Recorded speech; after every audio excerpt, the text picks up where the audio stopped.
La cave coopérative et les vignerons de Sérignan a été créée en 1935 par Roger Audoux, un architecte sérignanais. Elle regroupe aujourd'hui 170 vignerons coopérateurs pour une moyenne d'âge de 46 ans, ce qui fait de nous une des caves les plus jeunes d'Occitanie, même de France en termes de moyenne d'âge. On a à ce jour une surface de vignoble de 1170 hectares répartis sur deux terroirs, deux territoires différents. Le plateau de Vendre pour 600 hectares environ et la plaine de Sérignan-Sauvian pour 500 hectares. Alors sur le plateau de Vendre, on est sur un sol plutôt caillouteux avec des galets roulés et sur la plaine de Sérignan-Sauvian, on est plutôt sur des terres d'alluvion. Au niveau de la production moyenne de la cave, on est aujourd'hui à 80 000 hectolitres répartis sous la forme suivante. Au niveau des couleurs, un tiers de blanc, un tiers de rosé et un tiers de rouge. Au niveau des appellations sur notre territoire, on a toutes les appellations possibles. On a l'AOP Languedoc avec le plateau de Vendre et ensuite tout ce qui est IGP Coteaux de Béziers, IGP Pays d'Oc, IGP Hérault et bon, bien sûr, comme tous nos confrères, viennent de France. Depuis quelques années déjà, la cave coopérative de Sérignan s'appuie sur son territoire, sur le fait que nous sommes sur le littoral avec une zone très touristique pendant au moins 4-5 mois. Et donc du coup, ça s'est ressenti au niveau du développement commercial où on a donc développé un caveau de vente très axé effectivement sur cette population. Et puis le développement commercial, la mise en bouteille c'est un secteur qui valorise les produits. Ça a été nécessité passer par des investissements pour un développement, tant sur l'outil technique, donc qui était aussi un peu vieillissant, mais aussi l'outil dans lequel nous sommes, ce caveau, qui commençait à être petit, qu'il fallait agrandir. Au niveau de ce grand projet, de ces investissements, tout commence un peu en 2018. Moi, je faisais à peine d'arriver. Une fois la photographie prise, de voir à peu près ce que je voulais faire évoluer. Concours de circonstances, le conseil départemental, le CAUE, est venu vers moi, puisqu'il y avait l'idée d'accompagner des caves qu'ils voulaient pour des projets, effectivement, de réaménagement. Le lancement de l'Onotour, ça a été une volonté de notre président et du conseil départemental. Ça date de 2018-2020. L'Onotour en Hérault, c'est faire reconnaître nos magnifiques vignerons. Nous avons dans ce département des vins d'une typologie totalement différente d'un domaine à un autre.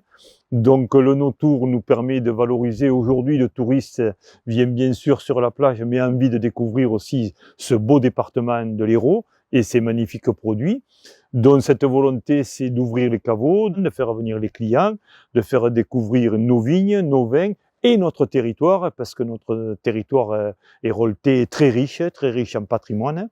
Donc voilà, cette volonté est partie de là. Nous voulons que quand le client arrive au caveau, il soit bien reçu. Il faut qu'il y ait un petit restaurant pas trop loin, qu'il puisse manger correctement, s'il veut un hébergement aussi à proximité, pour que l'offre touristique soit complète et réponde à des budgets divers. L'idée du département, ça a été bien sûr de se retourner vers sa structure architecturale, le CAUE, et le CAUE apporte tout son professionnalisme et toute sa compétence pour aider le vigneron à faire les aménagements qu'il faut dans son caveau, dans sa structure, dans sa cave coopérative, cave particulière. Et l'objectif, c'est que le client soit bien accueilli. Quand on s'était rencontrés, l'idée c'était d'essayer par tous les moyens de faire venir les gens vers nous à travers l'attrait de nos vins, mais après à travers une manifestation, une soirée.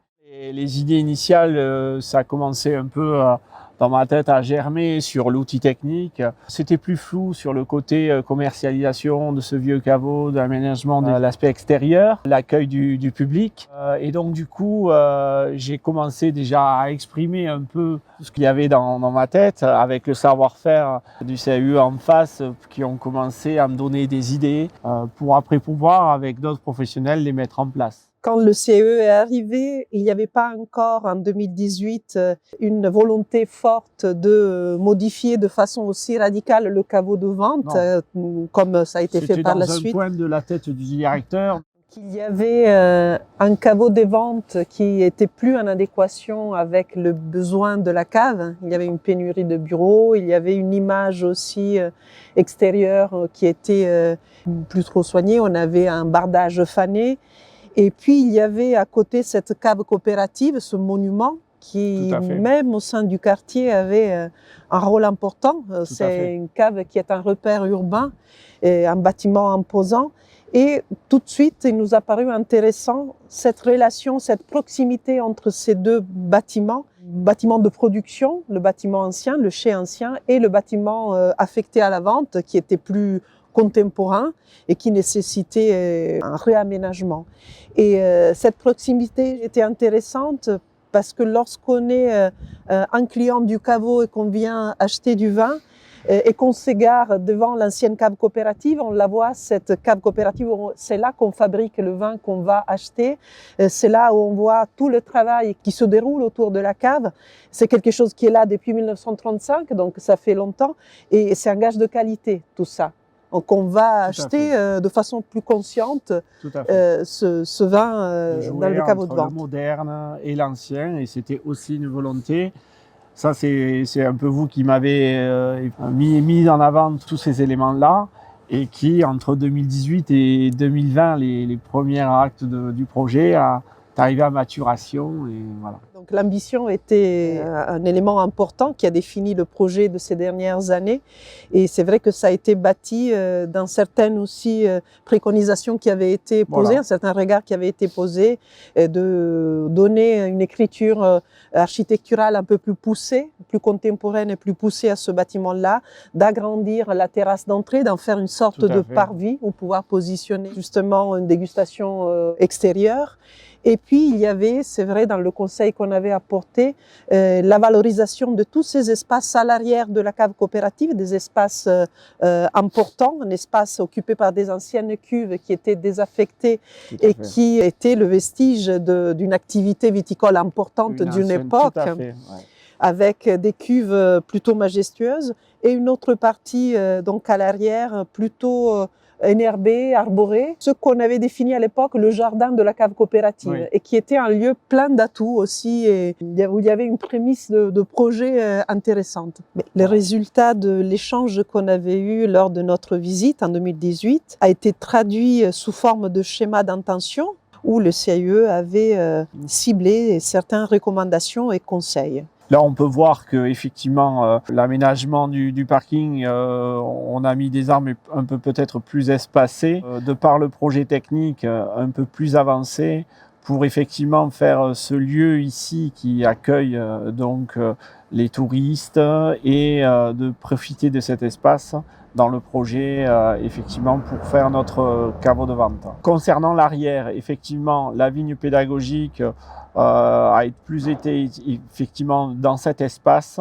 juste en lien avec l'outil industriel qui est en marge, c'est-à-dire l'arrivée de nos adhérents, la réception, le process de tous les pressoirs ici, voilà.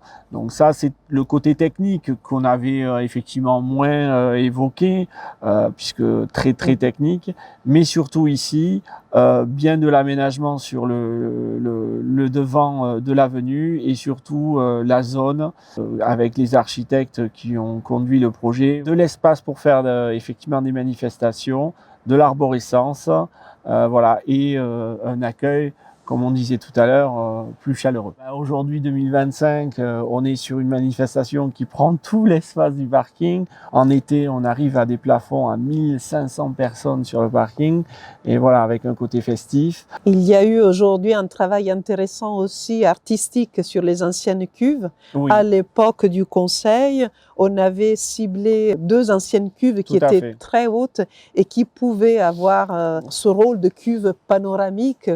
Elles sont toujours là. On a commencé effectivement par une décoration de nos cuves.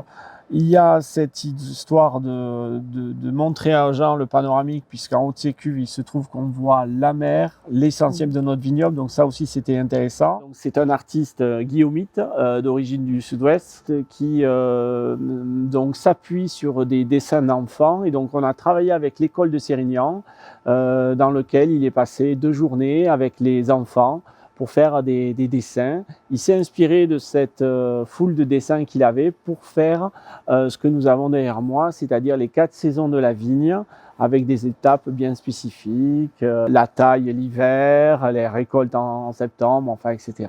Il s'est depuis spécialisé depuis quelque temps à en faire des œuvres qui peuvent être via des applications sur téléphone, être en mouvement. Depuis le printemps 2024, l'application a été mise en œuvre et maintenant nous proposons à nos touristes, via une application, de filmer, de mettre en avant le portable et il y a une animation qui se fait de l'œuvre, tout simplement, et ce qui donne un côté ludique. Alors les projets à venir, effectivement, parce que le gros investissement étant fait, on va être un peu sur les détails, mais c'est ça qui font son importance. Je pense notamment à l'aménagement de la zone autour de la vigne pédagogique, donc du coup faire une zone voilà, avec la vigne sous les arbres pour pouvoir mieux accueillir nos touristes, mais aussi des entreprises qui font des colloques, etc.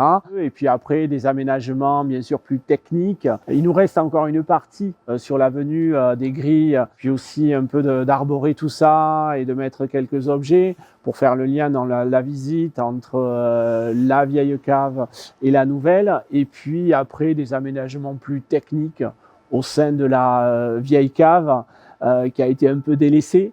Mais donc de rafraîchir, de la peinture, des aménagements divers et variés au sein de la cave. Et là, l'outil, on peut dire que, ma foi, il sera vraiment complet sur toutes les activités de vinification.